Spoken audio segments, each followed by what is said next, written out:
Today I'm reviewing the Glock 45 mullet barbacoa. Sounds really gross, by the way, but this is a Glock 45. It's the mullet of the gun world. It's backwards. Big, fat, hard to conceal butt, smaller slide, shorter barrel, reduced velocity, but for some reason, everyone, including me, loves this gun, and I cannot understand why. This is also a COA. At least I call it a COA, but when I did that at the Glock booth at SHOT Show, my friends corrected me and said, COA, idiot. So I started calling it the barbacoa, and they asked me to leave. As you guys are aware, Glock sporadically sponsors TFBT. Oh shit, here we go. Can I finish?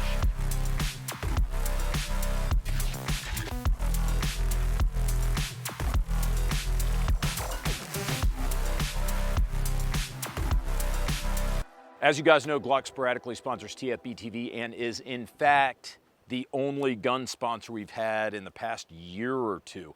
I'm telling you that for transparency's sake, so you know of any potential conflict of interest, but I will also tell you this. I bet Glock came aboard the HMS Short Shorts because I've always been a fan. My very first concealed carry gun, Glock 33 and 357 SIG, over 20 years ago. And I don't think I've ever owned fewer than like 2 or 3 Glocks at any point in the past 2 decades. I was a civilian Glock shill before I became a professional Glock shill. I say all that to tell you today, only 6 months late, that I'm reviewing the Glock COA series of pistols. I got a sneak preview before SHOT Show, but I couldn't talk about them until I was actually at the show. And on top of that, I don't even think it's worth talking about right now because there are rumors flying around as we sit here today that Glock is fulfilling a massive military contract with this pistol, the COA pistols, and thus isn't able to fill orders. So the Glock subreddit's crawling with links to people who can actually find them in stock. What is the Glock COA? Oversimplified, these are stock Glocks with a small but robust red dot optic already installed. But it's much, much, much more than that. I will explain. First, let me get a little mano a mano, quick word with the guys out there who aren't into Glock pistols. Come here, come here. I can't fix you. No one can fix you. You are a broken, subhuman piece of trash, a garbage person. Are Glocks slightly more expensive than competing pistols? Are they made out of half plastic with mediocre triggers? Sure, but they're also some of the most reliable handguns I've ever seen in over 2 decades in the firearms industry. I'm only half joking here. There are legitimate reasons to not like Glock pistols, but the important things to me: safe, serviceable, reliable, without needing any modifications. And as you will see, they shoot pretty damn well too. The only mods I've ever done to my personal Glocks were, you guessed it, adding an optic. Now Glock is going to take care of that for you with this package. Now, let me talk to those of you who don't like red dots. If this is a duty pistol, if this is a competition gun, you have basically zero reason to not have a red dot unless it's like a budget issue. For concealed carry, I'll level with you. Red dots, they add a little weight. The COA only weighs 1.7 ounces, which is insanely light. Red dots also tend to add width and height, which for me, I carry strong side in a dress shirt with a tuckable holster. It means that I actually get an annoying little hump in my shirt right where the optic is. The COA's optic is mounted so low to the slide that it minimizes that problem, although it doesn't quite eliminate it. But that's because Glock's new mounting system, the A mount, it basically wedges the optic base into the slide. This keeps the mounting height extremely low while still giving you a very, very sturdy footprint. The benefit is that you can actually co-witness your standard height iron sights through the optic without needing suppressor height sights. If your optic dies, or if you forget to turn it on, you can still use your irons right through the window on the COA. Incredibly, the COA optic has the same field of view as the Aimpoint Acro, but the optic sits completely flush with the sides of the pistol. Unlike the Acro on my favorite B&T Glock 19, which hangs over a little bit. It's flush with the slide, as you can see here, but it has the same size window as the Aimpoint Acro. Pretty impressive. And this gun shoots really well just right out of the box. And like the Acro, this is a fully enclosed emitter, so water, lint, debris can't get in and ruin your sight picture. Anyone who's carried with an open emitter optic knows lint is way more annoying than you would think it would be for a carry gun. I've used the COA a number of times now. It's got an easy, non-distracting reticle. On the flip side, I've used red dots, like I think it's the RMSC Shield, the Hex series that came on some of the Springfield pistols. They had a weird, slow, I guess, refresh rate where you can see the light pulsing. Auto brightness was shit. Brightness in general, just not impressive. The COA, being Aimpoint branded, performs the way you would expect from one of the more trusted optic names out there. So I'm not saying that non-red dot guys need to convert today.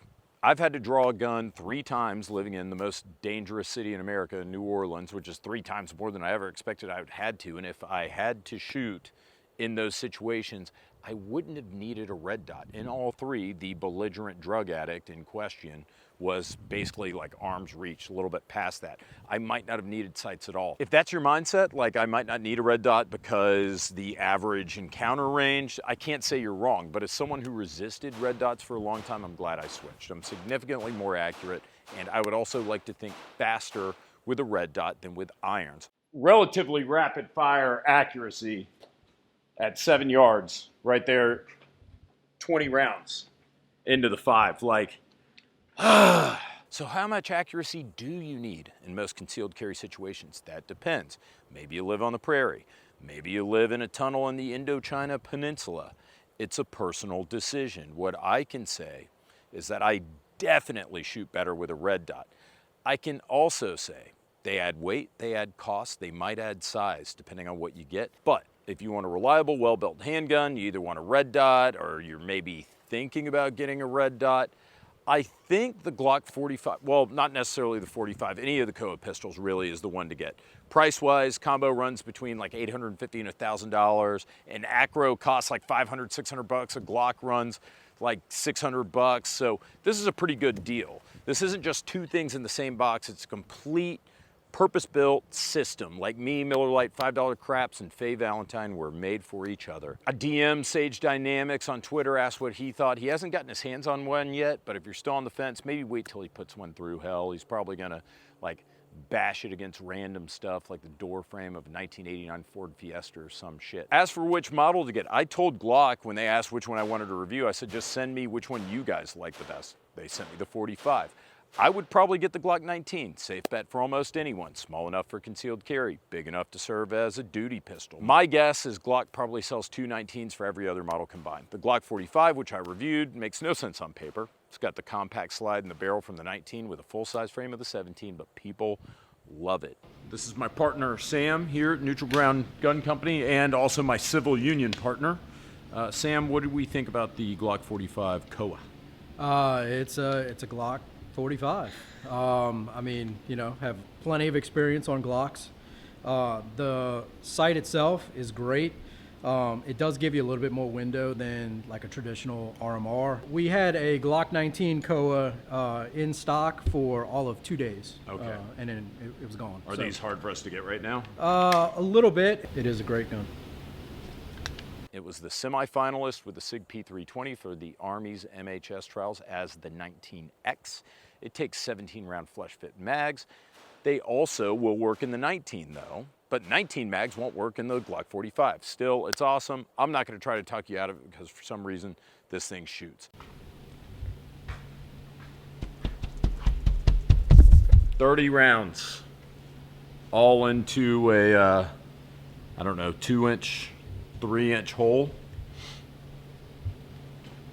The only plausible explanation that I've received is something about the shorter, lighter slide cycling faster while having a full grip makes this gun eminently controllable, but we'll talk about that in a couple of minutes. The Glock 47, basically a 45 frame with a full-size 17 upper, but you can swap uppers and lowers with the 19 and mix and match, which is a really nice perk. Basically, you can buy like 2 guns. You buy this, you buy the Glock 19, and you can make 4 guns out of it. So what's shooting the Glock 45 COA like? It's like shooting a Glock, exactly what you would expect. Red dots can be a little bit tricky, like trying to grab that last dill pickle out of the 10-gallon Sam's Club jar. As mentioned, the COA, despite its small size, has the exact same window size as an Acro, so finding the dot, follow-up shots, pretty easy in my opinion. Dot, press, done. 30 rounds, ignore it. This is from the 5.7 we were shooting earlier. You can see it's a little tiny, like 22 rounds, but look at that. 30 rounds, 7 yards. Scary good. And even under speed, groups are tighter than classic firearms Kaya's t-shirts. Okay, maybe not that tight, but pretty close.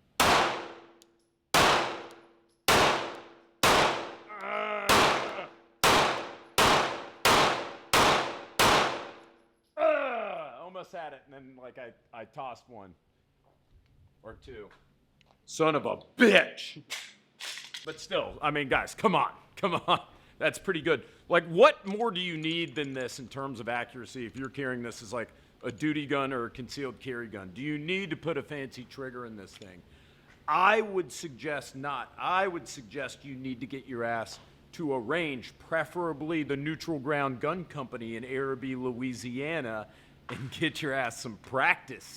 Durability-wise, you've got Aimpoint plus Glock. This is like Toyota collaborating with, I don't know, DeWalt. One of the most reliable handguns of all time, in conjunction with the manufacturer of some of the most reliable red dot optics of all time. Battery life rated in years, not hours. And because it's enclosed, rain, lint, or the crumbs from your pocket Doritos, no problem. Just wipe off that Cool Ranch dust and start Baja blasting. So who's this for? If you already own a Glock and a quality enclosed optic that you're happy with, I'm not sure you're getting much more out of buying a COA. Although if it were me, I would still strongly consider ditching my current setup and going with this. If anything I said to you in this review kind of spoke to you, like for example, if you're using an open dot, are you using the kind of unimpressive, kind of not that great MOS plate system? I would say this is primarily for people looking for their first serious duty or concealed carry gun, or for those looking to get into red dots for the first time. Again, yes, am I over the moon about this configuration? But it's still relatively new, and as I said, if you already have a trusty Glock and a red dot setup, I wouldn't be in a huge rush to try to track down a replacement, especially since they're going for top dollar. The COA pistols are right now, since they're so hard to find. And after all, I could end up with egg on my face a year from now if we find out that there's some sort of issue. It's unlikely, but it's always a possibility. I know there's at least one comment below already. Somebody who's made a smart-ass quip about the first generation Aimpoint Acro. They did not do so hot. And for that matter, even the current Acro P2 had its fair share of complaints online, but myself personally, I've got several of them. I've never had an issue with either Glock or any Aimpoint I've owned. But all I can do is truthfully tell you what my experience is, and you can make the decision for yourself. And I guess you got to remember my truth's tainted a little bit by Glock fanboyism, but hopefully you'll forgive me for that since I freely tell you about it. Guys, thanks for watching. If you want to support us, think about going to subscribestar.com/TFBTV. We give away $2,000 worth of stuff every single month. Thank you to our sponsors, Top Gun Supply and Ventura Munitions. Top Gun Supply, your online shooting sports superstore, and Ventura Munitions, one of the best online ammo retailers out there. But thank you most of all for watching, and take care.